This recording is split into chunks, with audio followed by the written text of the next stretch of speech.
This is a clip from episode 6 of our podcast, Hey, I Loved That Movie, the podcast where we rewatch films we loved when we were younger to see if they still hold up. You can find the full episodes on Spotify, Apple Podcasts, Mixcloud, and there'll be links to the RSS feed below. Anyway, for this episode we watched Jumper, and we got to a point where we had to ask an age-old question.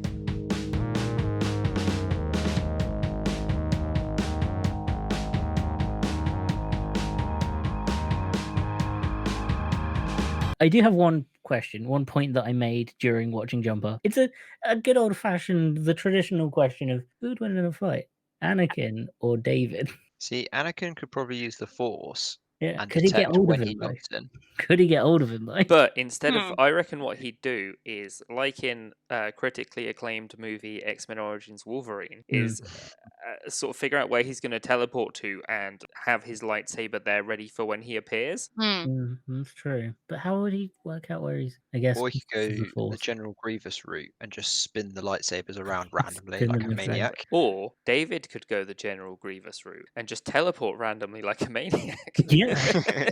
well, that's the thing. Because I made that note at the very beginning of the film, because I was like, I want to see if I can answer this at the end. I think Anakin would win against David. I think Anakin would lose against Griffin, because I just get the feeling Griffin fights dirty.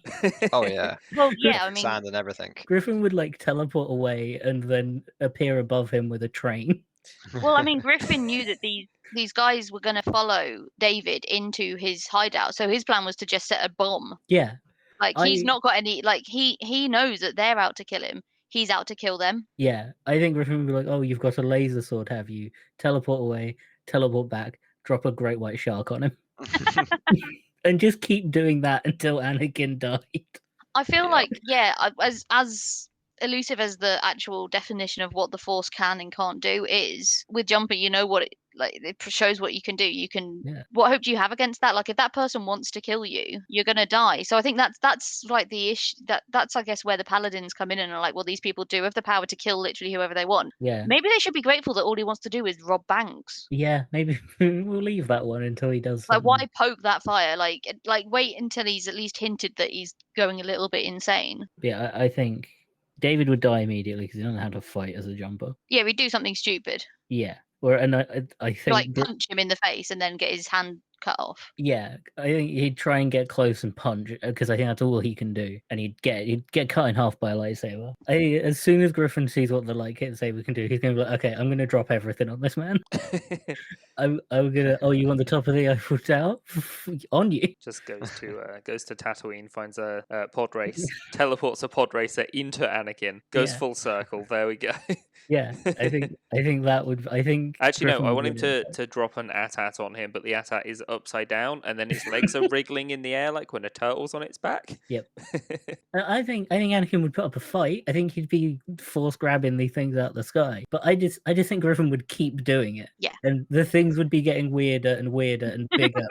Bigger. Well, I guess because you have to think on your feet, don't you? Like you have to decide where you're going to teleport there, and it has to be somewhere you've been. What he could do is wait for Anakin to be on a spaceship and then teleport into it and then teleport out. And when he teleports out, make sure it's a bit messy and tear a hole in the ship, and then he'll get sucked out into space.